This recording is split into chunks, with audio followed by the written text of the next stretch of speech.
هكلمكم النهارده عن مشكله بيعاني منها كتير من الناس، وهي الفلجة او الفراغات بين الاسنان، او اللي بيسميها اطباء الاسنان الدايستيما.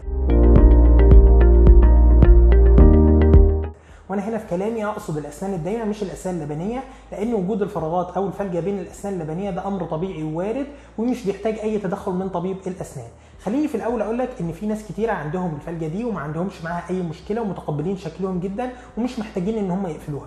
اما الناس اللي متضايقين منها ومحتاجين ان هم يغيروا ويحسنوا شكل اسنانهم ويقفلوها، فانا جاي النهارده اقول لهم على الحلول الممكنه اللي ممكن يعملوها عشان يحسنوا من شكل اسنانهم. خليني في الاول اقول لك على اسباب الفلجة دي. اول سبب واشهر سبب وهو بتبقى اسباب وراثيه، ولو سالت الشخص ده هل كانت موجوده عند والدك او والدتك او جدك او اي حد من العيله، هتلاقيه الموضوع ده اتكرر معاه في العيله قبل كده. تاني سبب وهو صغر حجم الاسنان، وده بيؤدي الى وجود فراغات بين الاسنان، لان الاسنان لما تكون صغيره مقارنه بحجم الفك ده بيخلق فراغات وسبيسز بين الاسنان. ثالث سبب وهو بعض العادات الخاطئه زي مص الاصبع عند الاطفال، وده للاسف بيعمل تقدم للاسنان الاماميه، وبالتالي الاسنان تبدا تفرق عن بعض وتعمل مسافه بينها وبين اللي جنبها. عشان كده دايما بننصح الامهات ان هم ياخدوا بالهم من الاطفال ويعالجوا اي مشكله عندهم، عشان ده هيأثر على شكل اسنانهم مستقبلا. السبب اللي بعد كده التهابات القويه في اللثه، وده بيكون بسبب تراكم الجير لفترات طويله بيأثر على اللثه بصوره سلبيه، وبتبدا الاسنان تتحرك من مكانها ويخلق فراغ كبير بين الاسنان. عشان كده دايما بننصح الناس ان هو ينظف الجير بصوره دوريه وما يهملهوش، لان تراكمه بصوره كبيره بيأثر على الاسنان وبيعمل بينها فراغات. السبب اللي بعد كده ان يكون شخص خلع سن او ضرس من فتره ومعوضوش، وبالتالي الاسنان تبدا تتحرك ناحيه المكان الفاضي، وده بيخلق له فراغات بين الاسنان الاماميه. عشان كده دايما بننصح الناس ان هو اذا فقد سن او خلعه لازم يعوضه، يا اما بزراعه او بتركيبه.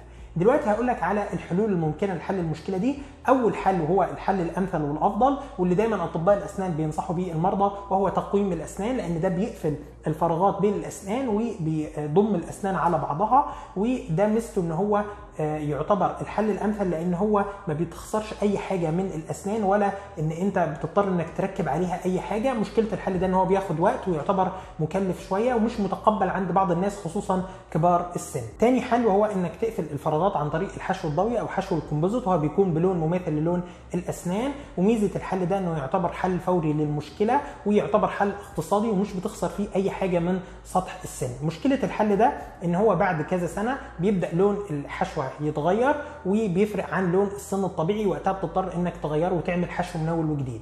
الحل اللي بعد كده وهي عباره عن القشور الخزفيه او قشور السيراميك، ودي بتغطي سطح السن من بره، وفي نفس الوقت بتقفل لك الفراغات بين الاسنان. ميزه الحل ده ان لون القشور دي بيستمر معاك اطول فتره ممكنه. اما سلبيه الحل ده فهو يعتبر انه غالي ومكلف، وفي نفس الوقت الدكتور بيضطر يبرد جزء من سطح الاسنان من السطح الخارجي للسن. ننتقل بعد كده للحل الاخير، واللي انا الصراحه مش بحب ارشحه للناس، وهو حل الطربوش او التلبيسه للاسنان الاماميه. وفي الحل ده الدكتور بيضطر ان هو يبرد سطح السن من كل جوانبه عشان يغطي بطربوش او بتلبيسه كامله. وزي ما قلنا ان هو يعتبر حل دائم للمشكله، ولكن بتخسر فيه جزء من الاسنان.